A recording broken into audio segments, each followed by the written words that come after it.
Follow the Delaware River south below Philadelphia, into the state that shares its name, past the urban hum of Wilmington, under the final bridge that spans it, over an island of nature and history, to where it widens, and then land on its western shore.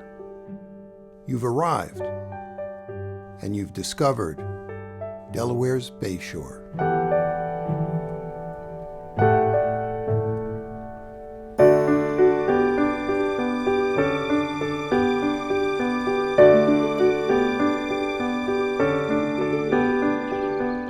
Formed by sediments carried by streams and rivers for millions of years, Delaware's Bayshore region has always been defined by the interplay of water and earth.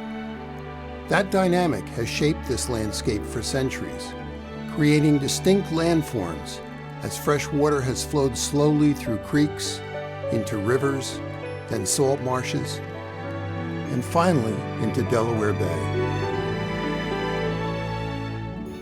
It was inevitable that this constant mixing of soil, water, and salt would produce diverse habitats with unique plant, animal, and more recently, human communities.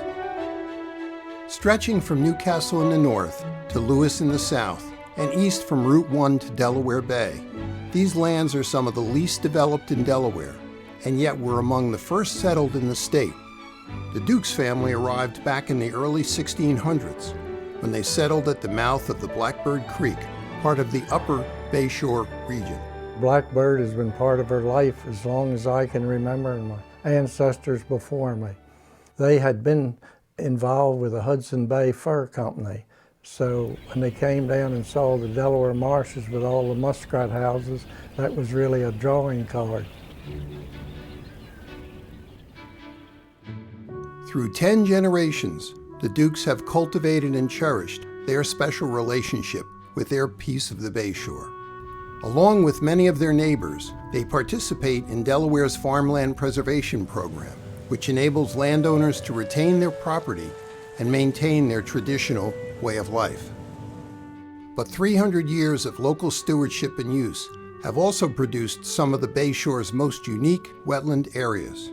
The Dutch went to diking and reclaiming the land, using the wetlands in an agricultural fashion.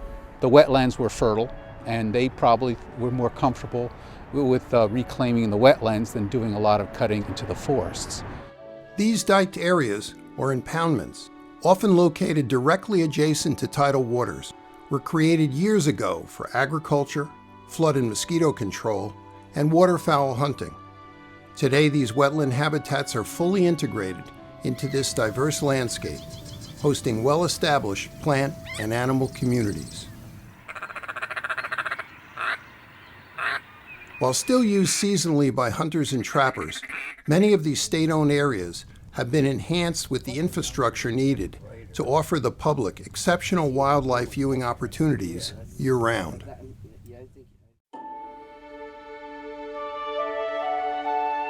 Only a short distance inland, the landscape changes dramatically. Open marsh and farmland give way to forested uplands that are home to a completely different mix of plant and animal species. They also contain ancient low-lying depressions that fill with water only during the winter and early spring, forming unique temporary wetlands known as ephemeral or Delmarva pools. There's many different types of Delmarva pools in the Delaware Bayshore. We have large ones like this, and we have very small ones, down the size of puddles. All these are very valuable to wildlife, especially amphibians.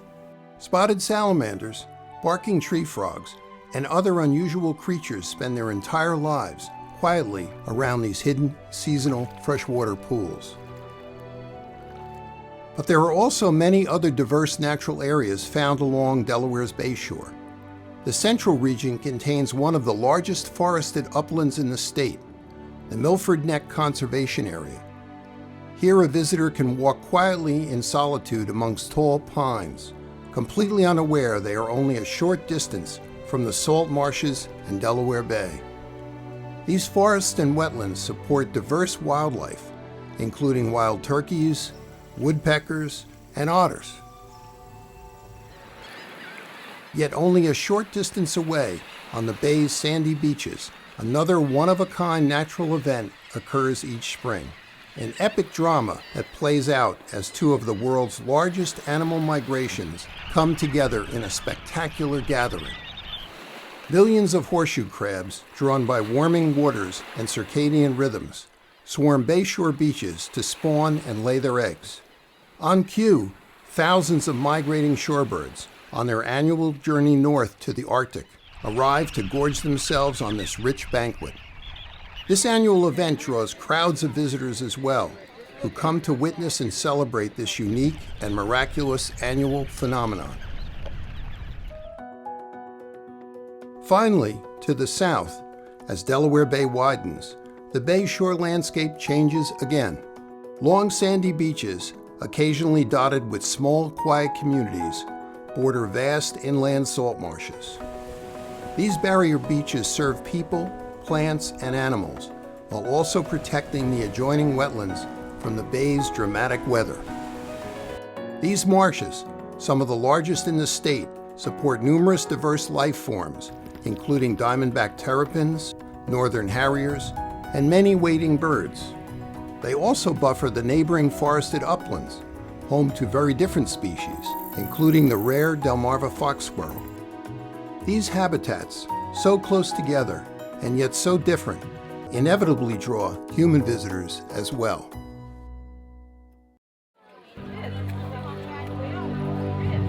Whether first encountering the bayshore at an annual festival or returning to a familiar quiet spot, human visitors value this landscape for the same reason other species do: its unspoiled vastness. From upland to shoreline, the Delaware Bayshore is a continuous ribbon of interdependent natural habitats.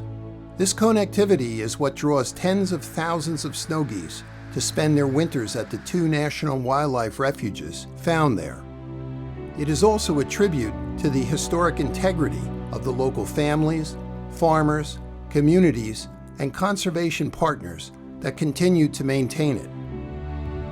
Yet Delaware's Bayshore is challenged in ways as never before.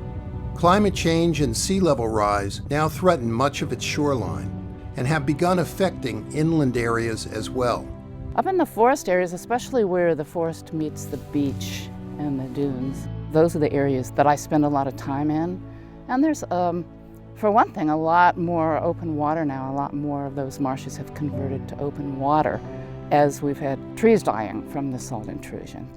Saltwater intrusion, due to rising tides and increasingly dramatic weather events, now threatens some upland forests, challenging even the healthiest trees and undergrowth. But it's not just forest habitat that's being affected. All of this was farmland. I mean, the whole field was tillable, very productive. We didn't have the saltwater encroachment problem 50 years ago that is occurring now. At the same time, development is encroaching from the west, marring once scenic vistas, fragmenting habitat, and impacting the Bayshore's traditional ways of life. It was just a country road going from our house to Odessa, and now there are housing developments just left and right. Delaware's open space, farmland preservation, and other government programs have protected some of this remarkable natural landscape. Public-private partnerships have been key to the conservation efforts in the Bayshore. All these efforts have shared similar core objectives: conservation through land acquisition and enhancement of natural resources.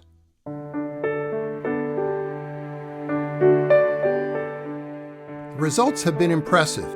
Much of Delaware's Bayshore is protected. This continuous ribbon of green is enjoyed year-round by people and animals alike, whether they call it home or only visit for a short time. Yet these new threats now demand an even greater strategic planning and conservation effort. For this reason, landowners, conservation groups, and government agencies have partnered together to form the Delaware Bayshore Initiative. The partners' goals are simple: expand and improve the significant conservation investment already made, and focus on securing new holdings vital to the Bayshore's future integrity. To do so will require an even greater effort by those already committed and by those willing to join in realizing this shared vision. The challenge is great, but by broadening and strengthening these partnerships, the Delaware Bayshore's future can be assured and fulfill the dream of those who have long cared so deeply about it.